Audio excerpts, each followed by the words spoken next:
大家好. Good evening, everyone in CCK. It's time for a change. After 50 years of PPP rule, have we had enough of their bullshit? I hope they didn't switch off the lights or cut off the power supply. But we don't know, okay? Sorry, I have to use a flashlight to look at my notes, so bear with me for a while. No problem. Okay, they say that we need to have 6.9 million population in Singapore. And after that, we had the mother of all protests in Singapore since the history started from 1965. We see a protest in Hong Lim Park of 3,000 to 500 people gathered together.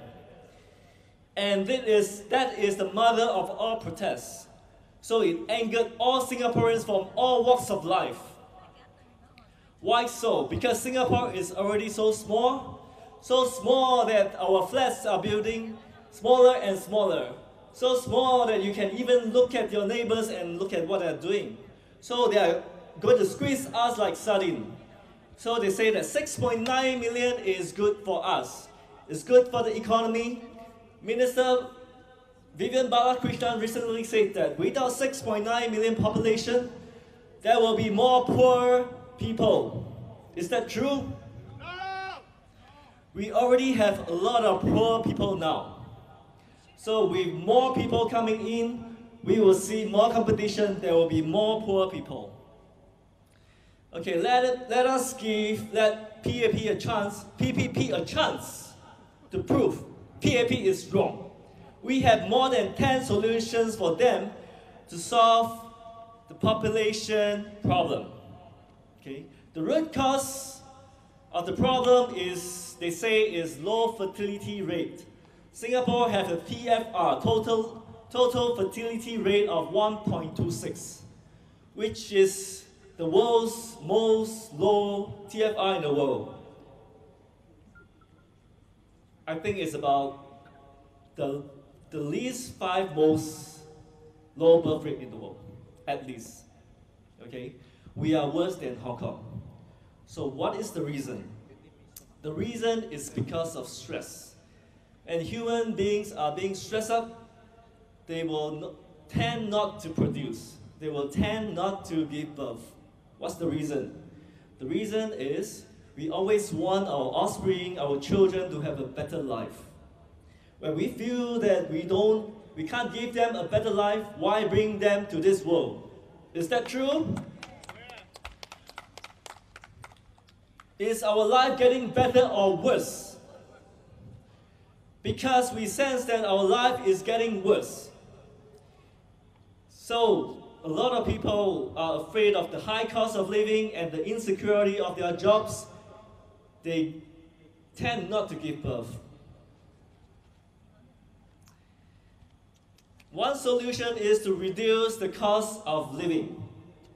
We see prices of things going up and up and up, never down. Except for before election. I shared on my last rally that magically before election, a lot of things will go down. The COE went down by 20K. Transport costs, for the first time in 25 years, it dropped by 1.9%. When I went to 7-Eleven to buy a small bottle of mineral water, it cost me $1.90. It got a shock of my life. I couldn't bear with my $2 and get back 10 cents. In church owned by NTUC, it costs $1.50. A cup of coffee will cost you $1, $1.50 in some food courts. And a meal in a food court will cost us up to $4 to $8. Is that correct? You experience it, right? But in Australia, they say, oh, it's cheaper than Australia. But if you go to Australia, if you go to their food court, a meal may cost $8 to $10. But the portion is double of Singapore. So 2 persons can share one meal, it costs about $4 to $5. So Singapore is even more expensive than Australia. And Australia, they have a minimum wage of at least $12 to $18. In Singapore, there is no minimum wage. You can even earn like $250 an hour. And they say that Singapore, or DPM Taman, say that in Singapore, the tax rate is very low. The subsidy versus our tax is 1.2. No, in Finland, in Singapore is 2.0. But that is not the truth. The truth is we pay about 10 to 20% of income tax in addition to CPF. Our CPF, we are paying 36%. So 36% plus 10% is 46%, my dear friends. Yes, because in a good advanced country, they pay about 30 to 40% tax. The government covers everything for them. Okay? They cover the health subsidy. It helps them also in their retirement and social spending. But in Singapore, we have to pay for our own retirement. So the poor will get lesser, the rich will get more. Because let's say a rich person who earns 10K a month, he pays $3,600 to his own CPF. And the poor person who earns $1,000, he pays $360 to his own CPF. So that's why the poor will get lesser, the rich will get more. But in other countries, the money will go in the pool and the government will share equally among every citizen equally. And they say that we need 6.9 million because to replace the low birth rate because of the aging population. Does that mean that when the 6.9 million age further, we need more people? 10 million, 15 million? When they grow older, we need 20 million, 30 million, 100 million? So just how many people can this small island take? So therefore is a fallacy. And one of the mother of all costs is property costs. Rental and the housing price are so expensive because of the human need to have land and have space. The government exploit our basic need to increase the prices of commercial rental and our residential price, rental and property price. You know what's the reason? Because the government owns 80% of all property in Singapore. So who makes the most money? You or them? PPP. Yes. We suggest to scrap COE. In Hokkien, it's called Si Hoi. Why we dare to say so? Because a COE will cost on average now about 70K. But with 70K, we suggest to use ERP to limit the traffic flow. For example, a car, you need to pay about $5 ERP. We divide 70K by $5, you get 14,000 days. So you need 14,000 days of $5 to reach $70,000. And that is 38 years. Imagine that. If you just pay $5 a day for ERP, it will take you 38 years to pay off a 70K COE. And that's why the government loves COE so much. Because when you see, they what are, correct? So even if you pay $10 for ERP, that is equivalent to 19 years of cost. So by controlling traffic using ERP, that will be the best way. And one reason is job security.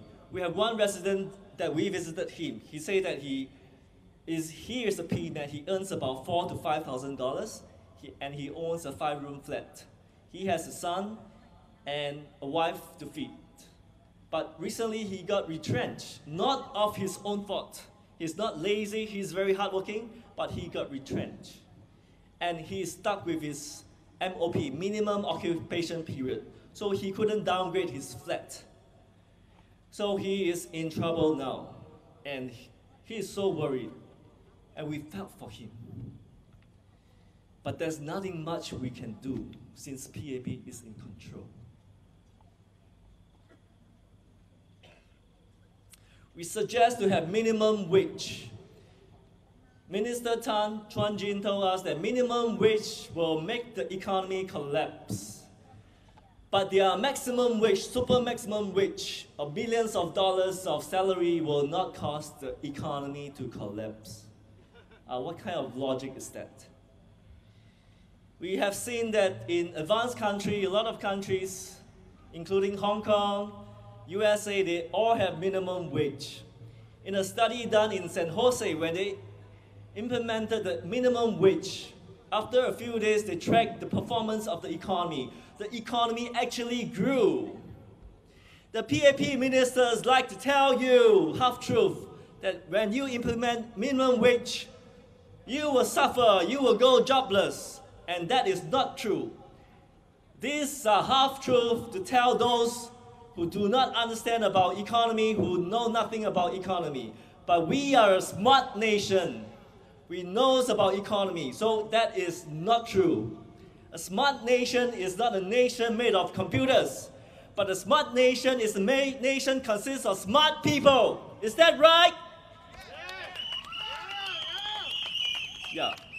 It is not a smart nation where you see cameras all around. That is not considered a smart nation. A smart nation is a nation that can think for themselves. A nation that can do their own research. Well, whether what the PAP say is right or wrong, we can do our own research. We would like to implement labor's laws to protect them. In one of our walkabout, one resident came out to us. She told us that after 14 years of working in her company, they made her do a wrong thing so that she get retrenched and he was being scolded vulgarities. And then they delay her CPF payment. So we went with her to MOM, to the labor court. And the judge told her that the company will pay her, reimburse her $350. Just $350 for 14 years of work. And she is being framed by the company. Is this fair? No. Is this fair, my dear Singaporeans? You have worked so hard, but the government and the company is not protecting your rights. They are not protecting you. You sold all your life to them, but they just pay us $350, maybe just to cover your transport costs. Is this the country where you want to live in? Is this the government that you want to see? Absolutely no. This will never happen in a good country. If you ask around in a good country like Australia, Norway or Finland, it will never happen. And we need to retain local talent. A lot of people actually are so smart, but they couldn't make it in the stressful education system. Because of some subjects, they underperform, so they have to scream and save in order to go overseas to study in a good university. A lot of them perform well so much that the universities in other countries like them so much that they want them to stay. They are given good jobs. And why is not our government doing enough to woo them back? We are not stupid locals. We are talented locals. Just like some foreign talents are indeed talented, but not all. The co-founder of Apple, the main founder is Steve Jobs. The co-founder is Steve Wozniak. He came to Singapore at least once, and this is what he said. When you are very structured, almost like a religion, uniforms, uniforms, uniforms, everyone is the same. Look at the structured society like Singapore, where bad behavior isn't tolerated. You are extremely punished. Where are the creative people? Where are the great artists? Where are the great musicians? Where are the great singers? Where are the great writers? Where are the athletes? All the creative elements seems to disappear. This word is not from me. It's from the co-founder of Apple Computer and iPhone. Are we really not creative? Or is it because of other reason? Over at dinner table, my niece was discussing about invention. She said that the Americans invented telephone, the Chinese invented fireworks. So we were brainstorming what invention did Singapore invented. What else? What else? Can you think of anything? Sound blaster. Okay, sound blaster. That is not too bad, a small invention. The best invention in Singapore is ERP. Yes, we are the first in the world that invents ERP. At lightning speed, they will make your money, and your money will be gone. And this is the most creative thing that Singapore has ever invented. Making money at the speed of lightning. Sounds like one party, isn't it?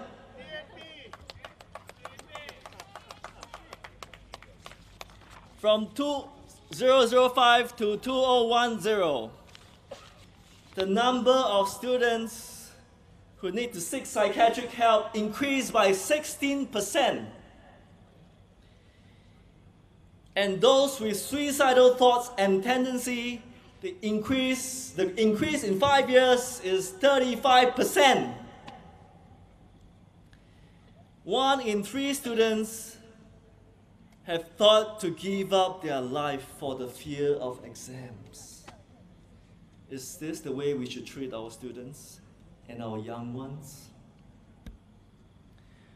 While the majority of Americans and Japanese children say that losing their parents is the #1 fear in their life, the Singaporean counterpart youth say that failing in the exam is the #1 fear, more than fearing the death of their parents. Isn't this a sad fact? 12% of all primary school children either suffer from depression or anxiety. Should we stop being so cruel to our young ones, my dear friends? Can we do something now? Can we do something about it? How many more young children do you want to see them commit suicide? Just how many more? In Finland, child education is based on play. In Norway, the quality childcare is free for all.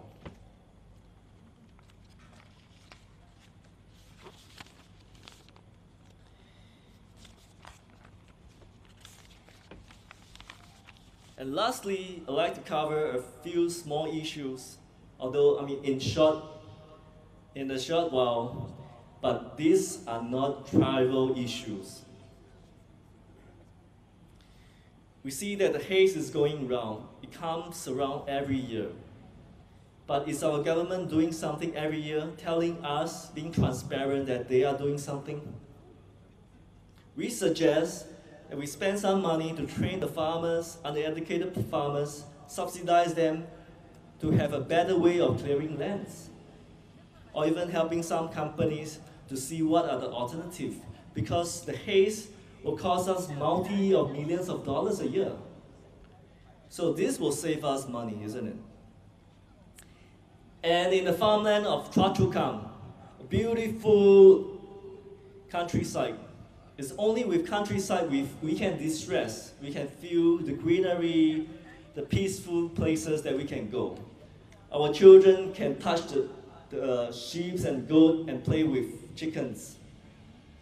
So they are going to clear 62 farms, starting from 2017 to 2021.